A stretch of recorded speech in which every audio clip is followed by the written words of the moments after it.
All right, guys, welcome back to another episode of the League Express podcast. My name's Jake Kearnan, and joining me as always is the editor of League Express, Martyn Sadler. How you going, Martyn?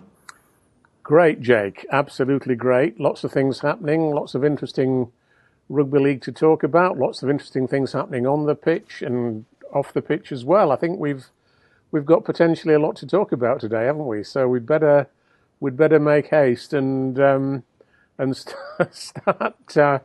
start talking. I think about what's happening in this great game. It couldn't be more interesting, I think. That's it, mate. We could always go all day for you and all night for me with all the things that are happening around our game at the moment. Absolutely, yeah.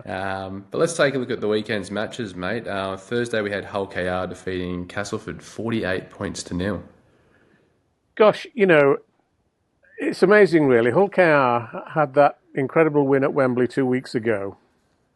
And everybody thought, well, the normal thing is for a team winning at Wembley to have a bit of a reaction. They celebrate hard, and then the next couple of games they really struggle. But in Hull KR's case, they scored 68 against Catalans and now 48 against Castleford. There doesn't seem to be any stopping them at the moment.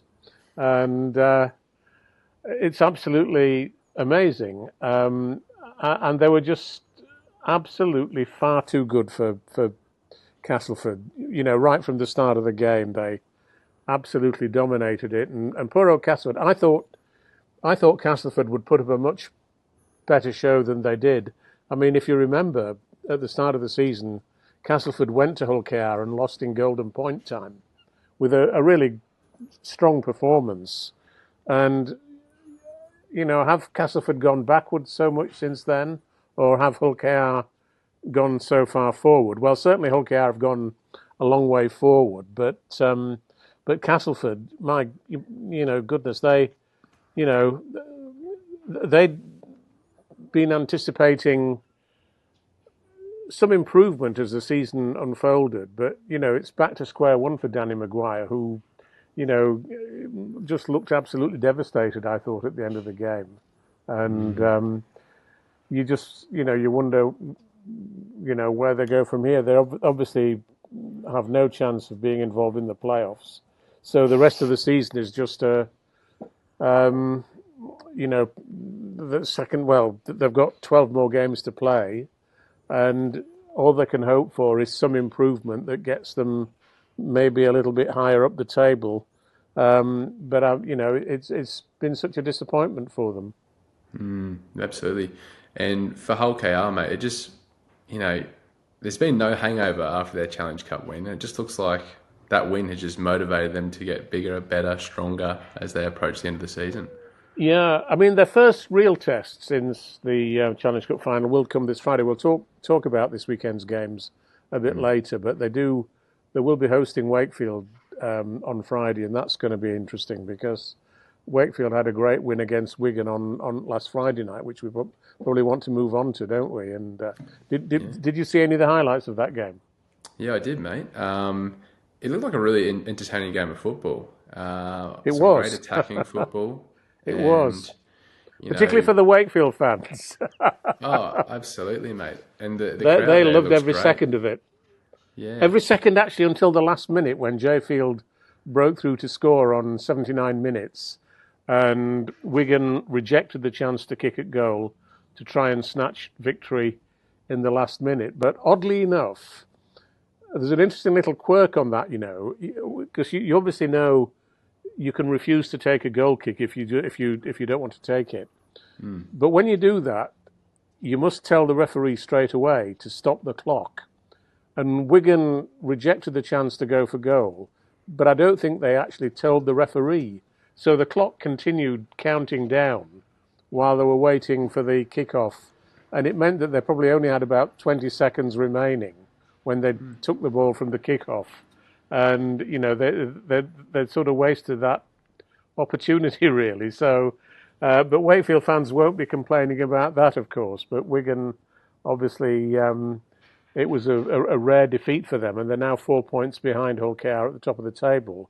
And unfortunately, they've got a problem with Bevan French again. He's got I think, a problem with his calf muscle in one of his legs, and it looks as though he could be out for a while now. So things not going that smoothly for Wigan at the moment, but they're still pretty safe in second place, 4 points behind Hull KR, but 3 points ahead of Leigh in third.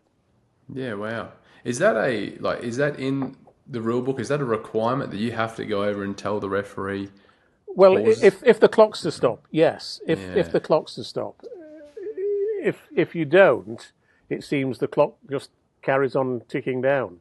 I mean, I'm not a real expert on the finer points of the rules in relation to the way the clock can or can't be stopped during a game, but that's what I understand happened, and it's just an interesting thought because, of course, it's so rare that any team rejects the chance to kick at goal that they probably don't really know.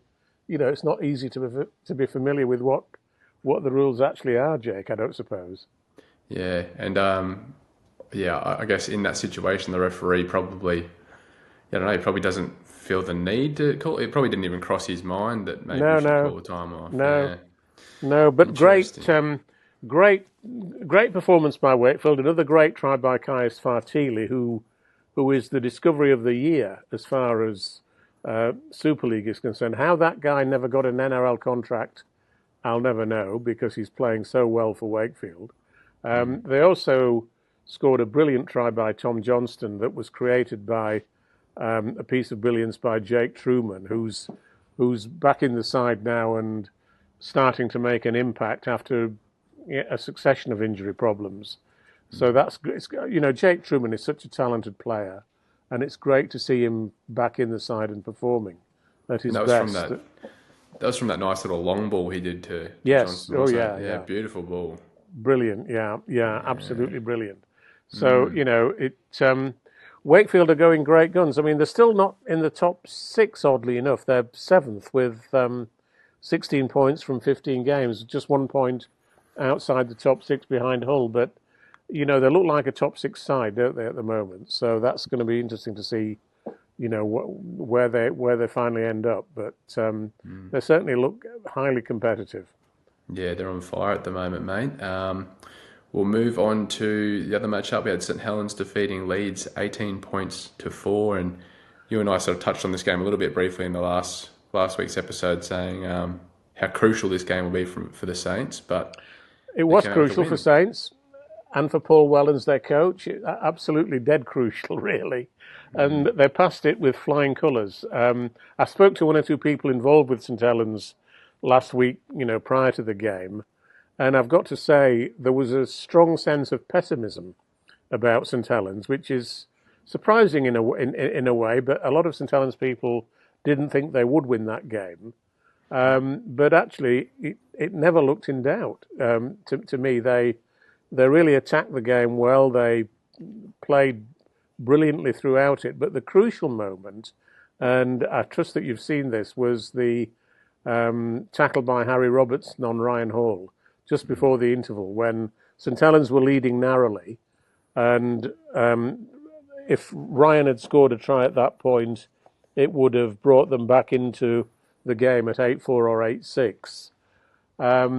Ryan had intercepted a pass deep in his own half, was charging to the line, and Harry Robertson came right across the field, and bundled him into touch with the help of young Owen Dagnall. But it was it was a tackle of the season, Jake, really. And you must have seen it, presumably. Yeah, mate, I did. Because usually when I put together our podcast episodes, during the week, I try and collect like a really nice try that's scored in each of the matches and play that as we're talking about the games individually. But I saw that and I thought that's the highlight of the game, and as you said, probably the tackle of the year. The point at which Saints won the game as well. It was the crucial moment because they could have, as I say, Leeds could have been back in it. They actually did score a try fairly early in the second half through Riley Lum. So if Hall's try had stood, then they might have taken the lead at that point, and who knows what might have happened. But what was amazing about that tackle was the fact that, I mean, Ryan Hall is built like a tank, isn't he? Ryan Hall could hardly be more strongly built, and Harry Robertson is far more slightly built than he is, and yet he got across to him and actually turned him over into touching in goal, which was just a remarkable tackle. And I don't think if rugby league were a bigger game on the world stage, that tackle would be shown all around the world. I think it was just such a great one, and we need to learn how to promote that sort of thing, perhaps better than we do. I'm sure it has been shown an awful lot on various social media and so on, but it was a pure piece of brilliance. And Harry Robertson is a player that that single tackle will have enhanced his value as a player by an enormous amount, I would think. Oh, absolutely, mate. And the thing with Hall is you look at his highlight package over his career, he's so good at just charging into the corner, using his size just to sort of bounce off that first contact with the winger. Brilliant player, Ryan Hall, yeah. And the fact that you saw someone who was a much smaller winger almost dominate him, you could say, over the sideline there. It was great to see. Well, centre really, not so much a winger, but centre. But yeah, it's much smaller player anyway, certainly. And you could keep watching that, couldn't you? And and I'm sure that St Helens fans will keep watching that tackle and sort of say that's the sort of thing that shows that you never give up on a chase. Yeah, absolutely, mate. We'll move on to the other matchups, mate. We had, what do we have here? Huddersfield defeating Warrington 24 points to 16. Huddersfield's second win of the season, which is quite remarkable, isn't it? And they did it comfortably. They never looked in much danger of losing that game. Warrington, a massive disappointment. I mean, they're the team that suffered from being at Wembley.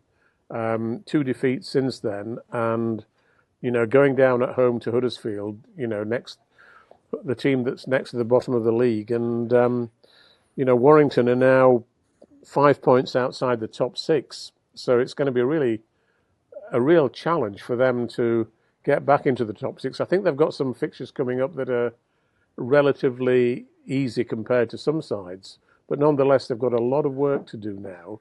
They seem to have, for some reason, lost confidence. They were outstanding at Wembley, actually, I thought. They, could so easily have won at Wembley. But for some reason, maybe psychologically, when you play well but don't win a game, especially a game as big as that one at Wembley, maybe it's got some sort of ramifications for you psychologically. I don't want to be an amateur psychologist, but you know what I mean. You maybe it's just blunted their confidence a little bit, and they somehow need to have it restored now before the season goes too much farther. To be perfectly honest. Yeah, they've got a bit of a curse on them, unfortunately. The Warrington Wolves, you might say, and it might just be because that old joke of it's our year, it's Warrington's year this year, and they just haven't been able to get it done in the big games, have they? So yeah, well, it's certainly not their year so far. But no. Even though they came very close to it, being their year as far as the Challenge Cup is concerned. Yeah, absolutely, mate. The other matchups we had: Leigh defeating Catalans 26 points to 12. Yes, with the famous video of Derek Beaumont appearing behind Adrian Lamb on the Sky interview after the game.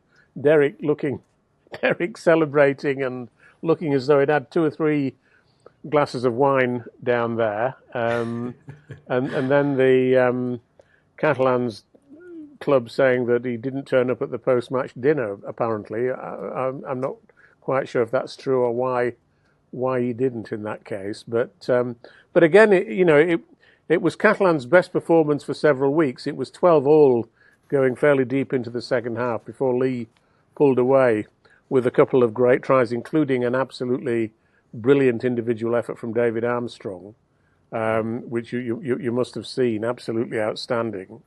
And Leigh, as I say, up in third place now, just ahead of Leeds, and going extremely strong. I mean, Leigh are looking certain now to be a top six club. I think they're far enough up the table to be able to withstand a short-term loss of form if they get one, if that comes about, which it might not do, of course. But they are playing extremely well, and there's such a lot to like about their side, and they've put a real good squad together. When you think about the players who they lost at the end of last season, John Asiata and Tom Amone and Kai O'Donnell and players like that. A lot of people thought they might struggle a bit this year from losing talent like that, but they've got replacements of the sort of quality of Ethan O'Neill, Alex Tuitakavaki, also playing well for them, and homegrown players like Kearnan Brand, who I'm very keen on, doing well as well. So, Leigh are going strong, and I think will continue to do so. Yeah, for sure, mate. And like we've touched on it a few times before, but before the season, we all picked Leigh to drop outside of the six, and I mean, you probably couldn't blame us when you saw the amount of players, as you said, left after last year, and I guess we didn't expect all of these players to come through and have such an impact. Speaks volumes of their recruitment. Yeah, under Chris Chester, and Chris is no longer with them now, and that's whether that has any long-term ramifications for them. We'll have to wait and see, won't we? Whether they can continue to spot players like Ethan O'Neill, for example, who they picked up from the Queensland Cup, as Wakefield did with Caius Fatili, and he's been equally outstanding for them. Whether they can continue to do that, we'll find out, won't we? Yeah, definitely, mate. The final matchup we had, Hull FC defeating Salford 38 points to 6. Well, that was the most predictable result of the weekend, wasn't it? That Hull were always going to win at Salford. Salford, put up a decent show. Having said that, and of course there was the controversy, wasn't there, about the way that they signed a young man from Hunslet, Kobe Rugless, I think is the way you pronounce his name. There's been a bit of to and froing from the weekend between Hunslet and Salford about, whether Salford signed him legitimately or not, and so on, and whether they should have paid a transfer fee and all sorts of things. I'm not quite sure where that dispute is lodged at the moment, but I think Salford once again played with great spirit, but they're just too depleted really to be a match for any other significant Super League club. It's difficult to see them winning another game this season, and of course today is the day when Salford have the court hearing into the winding up order that's been brought against them by the HMRC. So I'm not sure where. I've not heard any. I don't know what time that hearing was due to start, but we've started this this podcast at 10 o'clock in the morning. So at some point fairly soon we should be getting some news about the outcome of that hearing, and I think the best outcome that we can hope for is that the hearing is adjourned and Salford are given an opportunity to go and put the house in order by the court, and we can only wait and see. There's nothing come out yet that I can see that suggests whether the court hearing has already taken place or not, but we'll see. We'll see about that. Yeah, I was gonna. There's one of the things I was going to touch on with you about was the Hunslet situation. You can't help but feel bad for them, given that this is an international player that they've likely invested a lot of money into to bring him over to the UK and play for their club, and to think that they're going to lose him to Salford for no transaction fee. Yes, I couldn't agree more.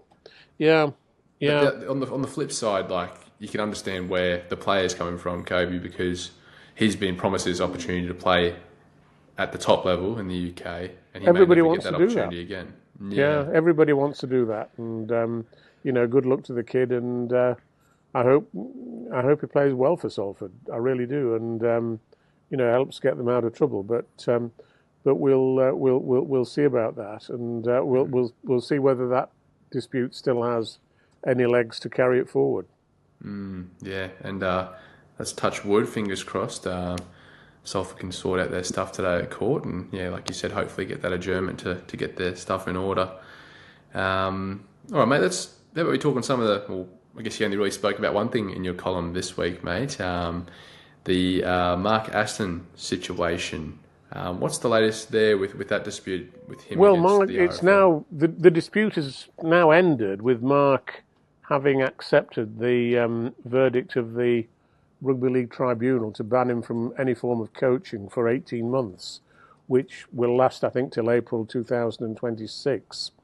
But he feels very bitter about the situation. He actually pulled out, I think, the day before the dispute was going to be heard at Sport Resolutions, the mediating body that mediates on sports disputes.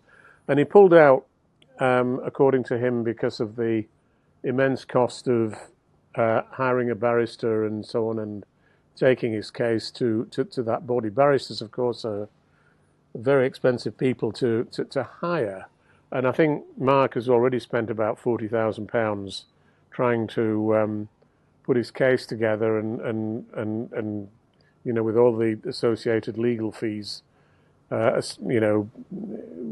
associated with that, and I've got every sympathy for him, because I know at some point when you engage in legal action, you've got absolutely no guarantee of winning a case, even if you think your case is pretty foolproof.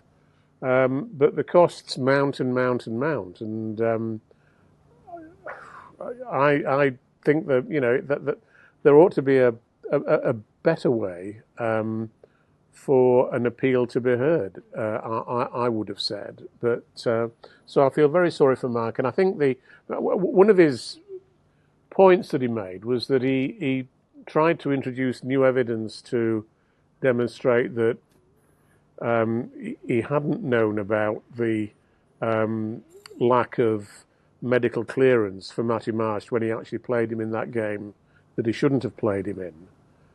He tried to introduce new evidence to show that he'd not known what the situation was, but the evidence wasn't allowed, because in court hearings, it's a strange thing actually, Jake, but you're not in a court hearing. You're not allowed to introduce new evidence if you could have introduced that evidence at the original hearing. So at an appeal, you can't introduce new evidence that would have been available at the actual first hearing, but which you didn't use. So he seems to have been caught by that rule, which I'm surprised about, because a sport resolution arbitration hearing isn't a court hearing, technically. So I can't quite understand why new evidence couldn't be introduced. Maybe I'm just, because I'm not a lawyer, maybe there's a rule there that I'm not familiar with that somebody could put me right on. But it just seems odd to me that you can't introduce new evidence when whether or not it could conceivably have been available originally, but that wasn't brought to the court's attention. So it's a difficult one, but there is that feeling of bitterness with Mark, and I don't know now quite what his future is going to be at the Sheffield Eagles club, but the Eagles have had a fairly mixed season this year, and who knows what the outcome of that's going to be. But I hope the club gets behind him and gives him the chance to restore his reputation, because I think he deserves that. He's done such a lot for rugby league over the length of his career, and particularly for rugby league in Sheffield. He's been an absolute stalwart of the game, and I don't think he deserves to be thought of as somebody whose principal contribution to the game was to make that mistake of playing a player when, strictly speaking, he shouldn't have played him. But we'll see what happens about that. But Mark has my sympathy, I've got to say. Sheffield Eagles lost again, by the way, at the weekend in the South Yorkshire derby at home to Doncaster, so they are struggling a bit, and under Craig Lingard, their current coach, which it's a bit disappointing to see them. Where are they? Fourth from bottom of the championship, which they ought to be a bit higher, I think. Yeah. I was just having a look back at the statements that the RFL and that Aston released, and both were quite. Some of the comments made from the RFL kind of surprised me. I guess they're both a little bit scathing towards one another, but I feel like the RFL didn't really hold back in some of the things that they were saying about Aston, which I think is a bit of a bad look, personally. Yeah, they were very critical of Mark, and what you've got to remember is that Mark was effectively fighting for his rugby league life, and he was, he was very, very committed to trying to prove his innocence, and very frustrated at his case not having been fully heard as he understood it. I obviously wasn't part of the case, so I don't know. It's always difficult to judge as an outsider who's in the right and who's in the wrong. But I certainly thought that the original punishment of an 18-month suspension was excessive in this case. And you remember we had John Keir on our podcast at the time the decision was announced, and John was scathing about it as a fellow rugby league coach, and was very supportive of Mark. And I think every other coach in the game, almost without exception, was very much of the same view. So it was not so much that Mark disputed that his guilt in a sense, but it was that the punishment seemed excessive, to me at least. And I think 6 months would have been a far more appropriate length of time than 18 months, which is, in coaching terms, is almost a lifetime. Well, that's right. And, like you said, it's his livelihood. And then when your back's against the wall and it's going to impact, how you're going to put food on the table and provide for your family. Yeah, you fight, and you don't necessarily behave in the most, diplomatic way, do you? But so I think for the RFL to come out and talk about Mark in the way it did was extremely unhelpful. And then, I guess he had every right to reply to what they said. So, of course, yeah. One of those situations where we'll probably won't ever know the full detail on what exactly went down. But, hopefully one day down the line we'll see him still involved in the game one way or another. Well, he's still involved with Sheffield Eagles in a commercial role now, but his true love is coaching, isn't it? Yeah, for sure. But we'll wait and see what happens next year. It's another just under 12. Was it April next year? Was it? Yes, April next year. Yeah. Mate. The other thing we sort of touched on Huddersfield, 2 wins. Matt Frawley back playing from. Do you think he's had a pretty big impact on some of the form they're showing at the moment? Well, he's just gone there to replace Adam Clune, who's had I believe, a season-ending injury. He's been a very unlucky player, by the way, Adam Clune.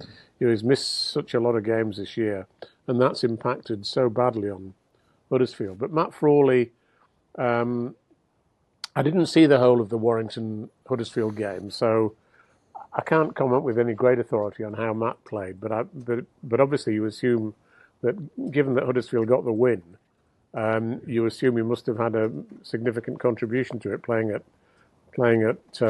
scrum half. So, good for Matt. He's been edged out at Leeds by the Brodie Croft-Jake Connor combination at halfback, and he needed to be playing at first team level. So delighted to see him going to Huddersfield, and delighted to see him making a positive impact there. Yeah, for Great sure. stuff. Bit of the news I saw this week, mate. Hull KR and the North Queensland Cowboys have struck up a partnership ahead of Yes. Vegas. Obviously, I think they've got some things in the works. They'll probably do a few opposed sessions against one another over in Vegas. But I understand it's a bigger partnership than that, creating some pathways for both clubs. Yeah. A good partnership in your eyes for Hull Well, KR. we'll judge it by the way it turns out. But what I can imagine is that Hull KR obviously have a lot of up and coming young players in their academy and setup and so on, and scholarship. I could very easily imagine some of those kids going out for a year to play with the Cowboys, and the Cowboys sending one or two kids over here at the same time to play for Hull KR and play in our system. So yeah, great. I mean, difficult to. I can't imagine a partnership like this having much of an impact at first team level because, obviously the Cowboys are not going to let Tom Dearden come to Hull KR, and Hull KR won't presumably, I imagine, and anyway, let Mikey Lewis go to the Cowboys. Although, it would be an interesting swap, wouldn't it, if it did happen? But I'm not holding my breath for that one to take place. So you can't really see that anything would happen at first team level. But you never know. I'm sure that Hull KR have got lots of thoughts in mind about how that partnership might progress, and you never know. At some stage, Willie Peters might even become the coach of North Queensland because they are struggling a bit this year, aren't they?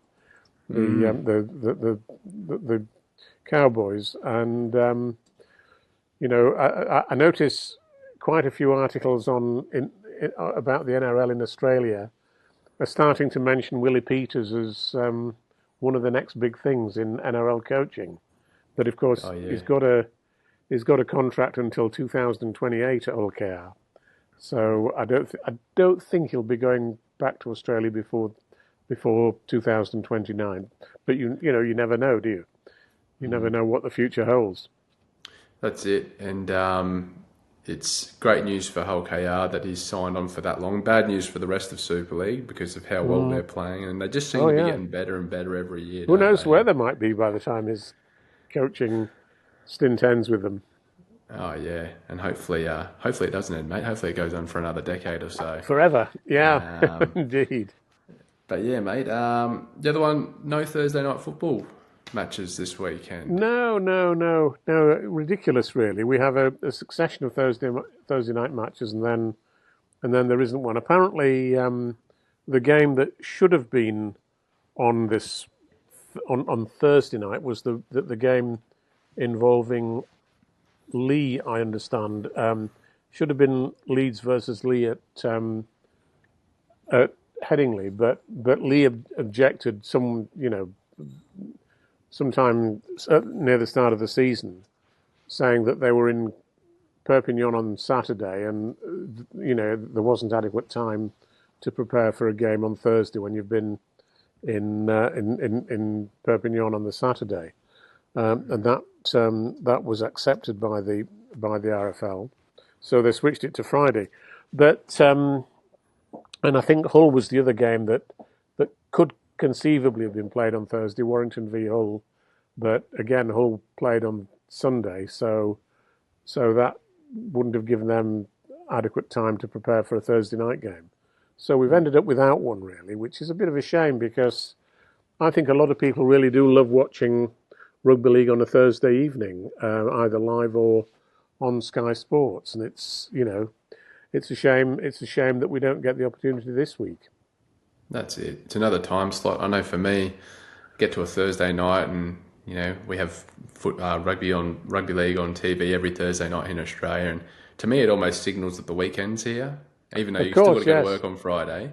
Yeah. You can sit on the couch, maybe have a beer or two, and just sort of unwind as you get But ready you for can talk to Friday. people at work about the Thursday night game, can't you? So Yeah, it's that's you right. know, And like I remember back a few years ago, oh, it was probably maybe 8 to 10 years ago now, when Australia was doing Monday night games as well, and they just didn't seem to work. And I don't know, it's a bit hard getting excited for a Monday night game after you've just gone to work first yeah, day of the I week. feel the same way. Thursday's a lot better than Monday, in my view. And the great Yeah. thing about Thursday, for most of the season, is that there's no football to compete with it. Football very rarely plays on a Thursday night in this country. So, the thing we're up against mostly on a Thursday night is darts, actually, oddly enough, which of course has become very popular in England as it has elsewhere, particularly with young players like Luke Littler, who's obviously a great rugby league fan himself. So but it's a shame. But so there are 2 games on Friday and 3 on Saturday this week, which is pretty unusual. Maybe we need to get Luke just to petition to have or we need to get all the Warrington games on a Thursday night, and then we'll get Luke to petition to get the darts night changed to another night. So Wednesday, then we can just have Wednesday would be good. rugby league by itself on the Thursday night, perhaps. Yeah. Um, just another thing I want to touch on, mate. We discussed it last week, the readers' poll. I've got some results here. We spoke about if Jack Wellesby misses the Ashes, who could potentially take over from him in the fullback jersey. I had a look today. Who do you think it would be the number one position amongst the readers? Max Jowett, I would say. Yep, 27%. Yeah, he's leading the way at the moment. Yeah, second position, Jack Broadbent at 23%. Who's a very good player in my view, but won't the trouble with Jack is that he probably won't be playing at full-back for most of the rest of the season for Hull KR, because they've got Arthur Morgue, the French guy who they signed from Catalans. So Jack is much more likely to be playing in the centre. And, I think he's such a good utility player. I would be very surprised if he isn't selected in Shaun Wane's train-on squad, which he might be announcing later this week, by the way. So we ought to talk about that at some stage today. Yeah, for sure, mate. And in third place, AJ Brimson. He ranked in third amongst that list, which is interesting to see. Jake Connor at fourth, Will Price at fifth, and George Flanagan at sixth. So, I think George Flanagan probably suffers from Huddersfield not having a strong support base, because I think he's been an outstanding player this year, and could really, the sky's the limit for him, as it is with one or two of those other players as well, and I think there's quite a bit of competition for that place, and I suspect that Shaun Wane might go for AJ Brimson, actually, if Jack Wellesby weren't to be available. Yeah, okay.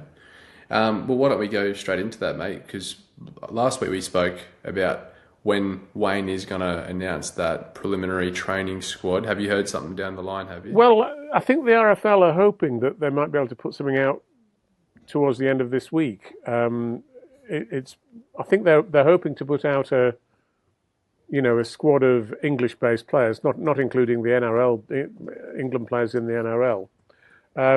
But it's going to be interesting to see which young players make the cut and which mature players are retained in the squad, despite some of them maybe not playing up to their previous, ability. And I think there's going to be I hope he will name the squad this week, because it is going to be such a fascinating one.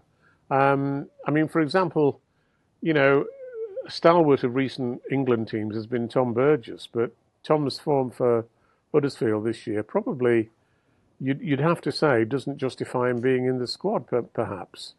Although I may be being harsh there, because I've not seen every Huddersfield game. So, and I'm sure Shaun Wane will have done. So, but there are always issues like that, aren't there? There's always the issue. It's like Daly Cherry Evans with Queensland. There always comes a point where a player has just reached that point where is made his last appearance, and it's a new generation that takes over. And we've got to see this week whether there are many players from the new generation that come into the reckoning for England, because I think there are lots of players chomping at the bit in their early 20s, for example, who could justifiably make a claim to be in the squad. While there are also some older players who I think also deserve to be there. One of the guys I keep highlighting is Dean Hadley of Hull KR. I think Dean Hadley's played a great part in Hull KR's success, this last 2 or 3 years. And I think he's absolutely outstanding. He was outstanding at Wembley. But for some reason, he doesn't often seem to get a mention when it comes to people talking about an England selection. But, I think the time is probably right for him. It's such a hard thing to do, picking your team and then looking at those players you have had in your squad previously that are playing in lower ranked teams than the ladder, like Burgess, for example, at Huddersfield. It's really hard, I guess, for a selector to get a gauge on what his form truly is, because his team as a collective unit hasn't been playing well. So oh yeah, absolutely. I'm glad it's not in my hands to make that decision, mate. No, we'll just sit and criticise from the sidelines. Yeah. That's it, mate. That's it. Well, I look forward to seeing that one, mate. Hopefully they do get something out this week. Yeah. Some big news in the NRL over the last week or so. Selwyn Cobbo, it seems like he's on the outer at the Broncos. Could be on the way out at Brisbane Broncos. Yes. And you're a Brisbane Broncos fan, Jake. Give us your verdict on that. I think at the moment there's no denying that he's probably not playing his best football. A couple of years ago, it really looked like he was starting to come out of his shell and announcing himself as, a lot of people were saying the next Greg Inglis, the next Latrell Mitchell. I don't like comparing players, but he certainly had very similar traits to those players. I don't know. I don't know if he's fallen out of favour with Michael Maguire, if it's maybe an attitude thing at training. But I think what he's shown at such a young age, it would be a mistake to let him go. I think he's just in a bit of a form slump at the moment, and maybe just, I think someone mentioned the other day, it might have been Billy Walters, mentioned that he just needs to re-find his love for the game again, because football players always say when they're playing the best, they're enjoying their footy. So, but the two teams mentioned, the Cowboys have shown a lot of interest, and the Dragons actually held some talks with him last week, I believe. But I don't think either club at this stage has been able to come to an agreement with the Broncos to secure his services early, and I think they have to, if a deal is to get done for an immediate release, it has to be done by June 30. So the next 5 days are going to be a nervous watch for me, but I hope he stays at the Broncos. At the moment, he's just playing Queensland Cup for Wyndham Manly. Yes, and he's far too good for that. I mean, that's not to criticise, the Queensland Cup, but I mean, he's being linked with the Perth Bears, isn't he, in Malmaninga? And certainly, if I were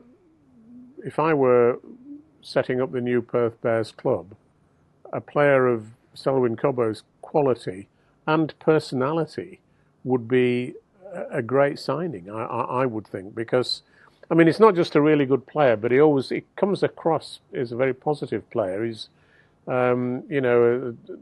obviously an Indigenous player, but an Indigenous player who's got great presence, I think. Got a good-looking young man, great smile, looks very, very presentable, for new rugby league fans that they might be looking to attract in the on the West Coast there. I think he'd be a great signing, and he would obviously seem to indicate that the club is serious about signing some top quality players. And incidentally, so go on. I was just going to say, you might have been leading to this now, but they've just signed Grant Anderson from the Melbourne Storm, young centre. The That was Broncos, announced yeah. today. Yeah, the Broncos. So that was So that surprising. looks to be a sign that he's definitely on his way out, doesn't it? I might have read somewhere too that they've recently signed Karapani, I who think has so. taken his position on the wing, and he's been playing, good footy since he's come into the starting lineup. But that's the hard thing for Cobbo. I think teams will need to try and, if they are going to sign him, decide whether they're going to sign him as a fullback, which he has filled in for Reece Walsh when he's been out, or if he's going to be a winger. I see him as a wing, a really good winger, potentially a good centre if he can develop his game a bit. But just 2 years ago he was playing for Queensland, so he's certainly got that potential there to be a good quality rep player. Oh, so yeah, and you wonder, what the problem is. What's put him on the outer? I know Michael Maguire is an incredibly strict disciplinarian when it comes to his training regime. He puts players through hell really before the start of the season, and I wonder whether that really was part of the problem with Selwyn Cobbo. I mean, that's pure speculation on my part, and it may not be the reason for him being on the outer now. But you wonder, because he's such a talented player that you sort of look for a reason why he seems to be being sidelined at the club, don't you? No, and if you look back to 2023, he was instrumental in the Broncos' run to the grand final that year. So, yeah, I don't know. I think he just needs to probably find his confidence again. And he has had a few injuries over the years, and if he can get his body, healthy and 100% and get his mind right, he has the ability to be one of the best backs in the competition. But hey, I mean, if Perth do sign him, in the years to come, it'd be a great pickup for them. Oh, I think so, yeah. Incidentally, another Broncos star, it was interesting, wasn't it, to see during the last week or so that the controversy that erupted in Vegas last year when Spencer Leniu had a go at Ezra Mam, the Broncos player, and used an expression that was said to be racially charged. That seems to have been resolved between the two of them now, doesn't it? And when they, after last week's Origin game, the two of them embraced and effectively made up. And I think Spencer Leniu has given a very full apology and said that he used the word monkey without realising that it was actually interpreted as a racial slur by Indigenous people. And I can well believe that. I can't imagine that he would have intended that word as a racial slur, but obviously Ezra Mam heard it in that way. So, but I'm very glad to see that the two of them, have sorted out their differences and that they can go forward from here without it hanging over them, I think, or without it hanging over Spencer Leniu anymore. Yeah, I agree, mate. And it was probably one of those situations.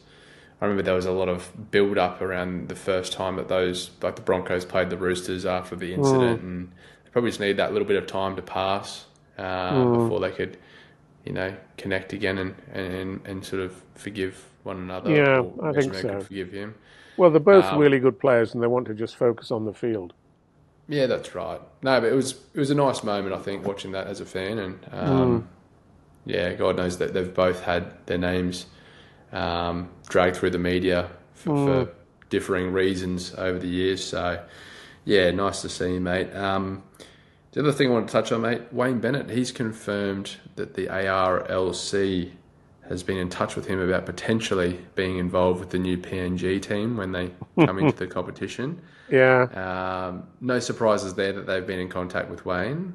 Do you think I'm not sure how old he'll be in 2028, but do you think he'll still be keen to be involved in rugby league? Well, I think he's 75 now, so he'll probably be 78, presumably, in 2028, unless he ages slower than the rest of us. He might be. Yeah, you never know. I mean, you would have said... I mean, Wayne Bennett coaching a side at the age of 78 is like, Mick Jagger of the Rolling Stones frontlining a rock concert when he's in his 80s. People a few years ago would have said that was impossible, but it's actually happening these days. And people are doing things now at a much later age than they ever used to at one time, when people retired at 65 or whatever it used to be, and so many people nowadays are carrying on long after that age with whatever job they do. So I can certainly see it happening. I could, what he'd probably need to do is recruit somebody like Christian Wolff to be the man who's on the ground doing the actual day-to-day coaching and preparation on the field with the club. And I'm sure Wayne would know who to recruit on that basis. So I don't think there'd be much trouble there. So we'll see. It's going to be an interesting one. By the way, there was an interesting article involving Clint Newton, the chair of the Rugby League Players Association in Australia, saying that the NRL really should give salary cap concessions to the two new clubs coming into the game. Clint was making the point that, particularly for Perth is going to launch in a Aussie rules mad city, and it can't afford to fail. You can't afford to see Perth, finishing at the bottom of the league in its first year, for example, and that therefore they ought to have some sort of salary cap exemption that allows them to go above the level of the salary cap that other clubs have to comply with in order to ensure that they've got a really competitive side. And I completely agree with him on that. I'm looking forward at some point, perhaps, to going to Perth to see an NRL game, because for people like me in England, once the team's established there, Perth will be the nearest point at which you can actually go and see an NRL game, other than going to Las Vegas. And I'd really look forward to doing that. But I would hope that there would be a very successful team, and not one that's just making up the numbers. Yeah, I agree, mate. And I believe the AFL did a similar thing when they introduced the Greater Western Sydney Giants. Oh, of course they did. Yeah, they do it properly. And they gave them priority draft picks as well, so they could draft young rookies, young talent coming through. Oh yeah. Obviously, we don't have the draft system, but I agree as well, mate. They should be bending over backwards to allow them to attract those high marquee players, because they need to be competitive from day one when they come into the competition, don't they? Oh yeah, of course they do. Yeah, absolutely. Yeah, I noticed that Bill Gardner's now been recruited, hasn't he, as an assistant coach to Mal for the Perth Bears. Yeah, no, it's I'm really interested to see how Mal goes in a full-time coaching capacity. We haven't seen it, so. Well, I think Mal would probably have a role that's more like a director of rugby role, rather than actually doing, a bit like Wayne Bennett, really. I just think that Mal needs somebody to do the running about on the field with the team, a younger man. Because Mal is in his sort of 60s now, isn't he? He's no spring chicken anymore. And I think he just needs somebody to fulfill that role. He can't do it all. And we'll see what happens. All right, mate. I think that's everything I wanted to touch on. Any other news points you wanted to touch on before we get into this weekend's games? Probably not. I think the only thing I'd point out, but we're recording this podcast on a Wednesday, and the RL Commercial Organisation is having a meeting today, and I think we'll probably find that by the end of the day, Frank Slevin, who has been the chair for the last 3 years, will have stepped down. He was due to step down today, and I think he'll be succeeded by Nigel Wood as the chairman of RL Commercial. Nigel can't be the chairman of the RFL as the governing body because of Sport England rules, but I don't think Sport England rules apply to RL Commercial. So I think we'll find later on today there probably will be an announcement saying that Nigel has taken over as chair of that body, which I think will be appropriate, and we'll see how that goes. Interesting, mate. Well, yeah, hopefully it'll come out today. We'll be able to talk about it in next week's episode. Yeah. It'll come out just as we end this one, I bet you. Oh, I'm sure it will, yeah. Yeah. That's right. We got the sneak preview with you, mate. So, all right, mate. Should we get into this weekend's matchups? Yes, absolutely. So Friday night we've got Leeds taking on Leigh. Well, that's a really good game, isn't it? You know, Leeds in fourth, Leigh in third. It could hardly be set up better, really. And in terms of trying to predict a winner, Leeds will seriously want to bounce back from that defeat at St Helens last week. And I think they're capable of doing it. I think Jake Connor will want to have a really big game this week against Leigh. And it's going to be really fascinating to see that clash between Connor and Brodie Croft on one side, and Lachlan Lamb and Gareth O'Brien will probably play at standoffly on the other. Two really great halfback combinations. Gareth O'Brien had a really great game against the Catalan Dragons, and I think was the man of the match in that game, if I remember rightly. So I suspect that Leeds playing at home might just be able to sneak it, probably by 4 to 6 points. But gosh, I could so easily be wrong. And Leigh have sprung shocks on Leeds in recent years several times, and it wouldn't be a terrific shock, to be honest, if they went to Headingley and came away with the points as they did at Catalans a week earlier. Yeah. We've also got Hull KR taking on Wakefield. Well, you've got to back Hull KR simply because they're playing so well. But then again, Wakefield played extremely well against Wigan to beat Wigan. They played very well against Leigh, but weren't quite good enough to beat Leigh. But I think they'll travel and put up a very strong fight against Hull KR. Interesting to see how Kai Svatili does against a very, very strong Hull KR defence. I mean, he scored a great try against Wigan from about 10 metres out. And it's fairly obvious that Hull KR will be preparing for that likelihood against them. They'll be planning on how to stop Caius from scoring. Obviously, interesting to see Jake Truman performing against Mikey Lewis, because Jake, a few years ago, was such a promising youngster. He was our Rookie of the Year a few years ago, but has had a career blighted with injury since then. But I think Wakefield will give him a good game. But I expect Hull KR to win by about 10 to 12 points, because I just think they're in such a great vein of form that, though Wakefield might play, I just don't quite see them managing to beat their hosts on this weekend.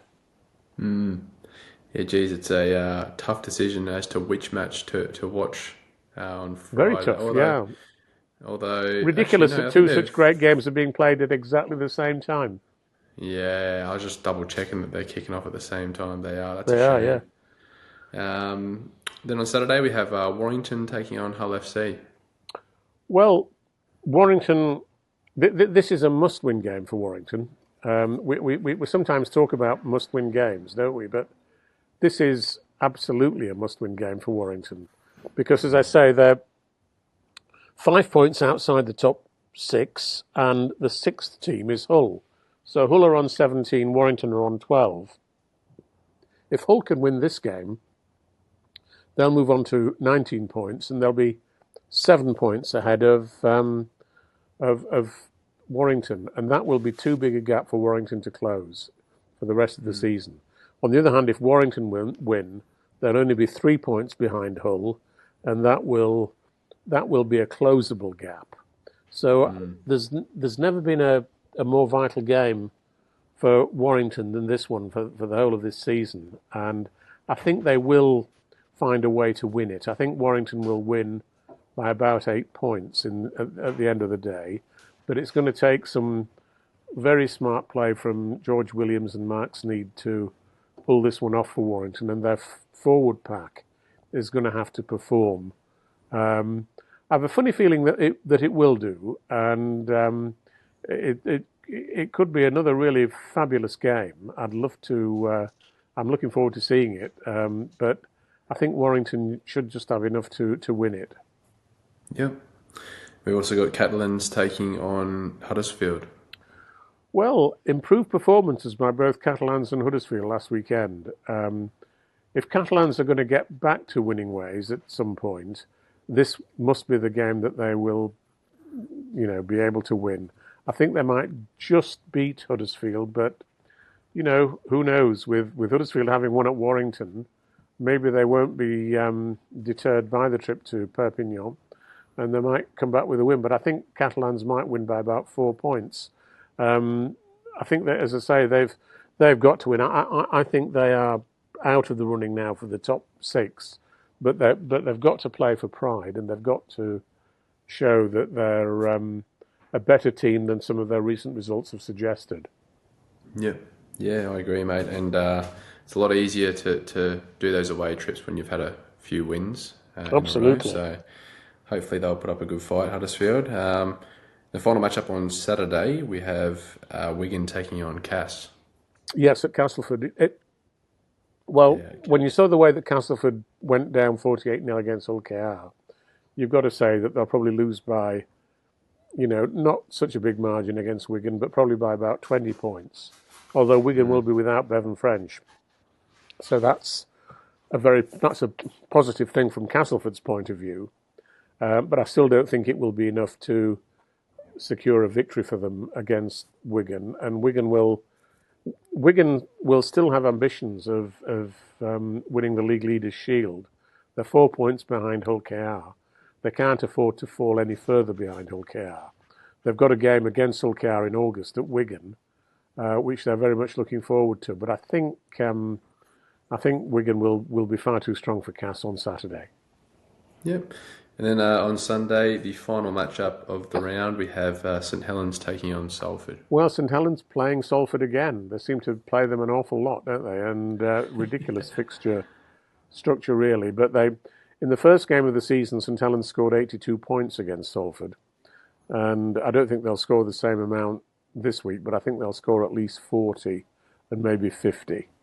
But, you just hope now, every game that Salford go into, you just hope that they'll not concede a cricket score. And you hope that there will be there because, of course, we've mentioned this court hearing that's supposed to be happening today and that could conceivably result in the Salford club being closed down. So let's just hope the fixture's definitely on to start with and that Salford can perform reasonably well and keep the score down at St Helens. But Saints will be grateful for this game because they need the points. They're in 5th place at the moment, but they need to be a bit more securely inside the top 6 for the playoffs at the end of the season.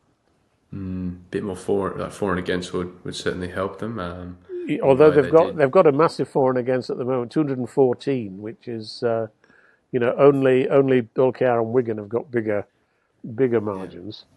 A lot of that's probably thanks to that first match they played against Salford at the start of the year, right? Absolutely. Yeah, far out. Well, fingers crossed for Salford fans. Hopefully this court case or court hearing today doesn't derail this weekend or the rest of the season. Well, let's hope so. Yeah, I'm certainly, because I've got a real soft spot for Salford, and it's a club I've always liked. I've always enjoyed watching them play. I once spent 2 or 3 years living in Manchester and supporting Salford, actually, going back many years now. And, I just have nothing but goodwill towards that club. And I hope they can come out of their current difficulties. Yeah, Yeah, for sure, mate. All right, Martin, anything else you want to touch on before we get out of here today, mate? Well, I think we've been talking for over an hour now, mate. So probably people are getting tired of listening to us. Who knows? But Yeah. hopefully not.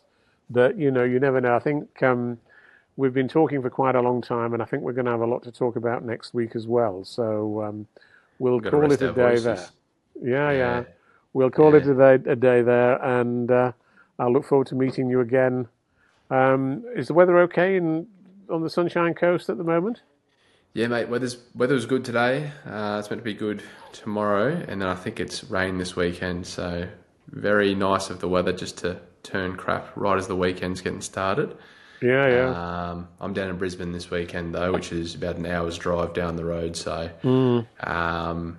was going to try and get to a Broncos game, but it's my partner's nephew's birthday party on the Saturday, so I can't really be sneaking out on that one to go to the Broncos game. But hey, maybe the weekend after. It's just down the road.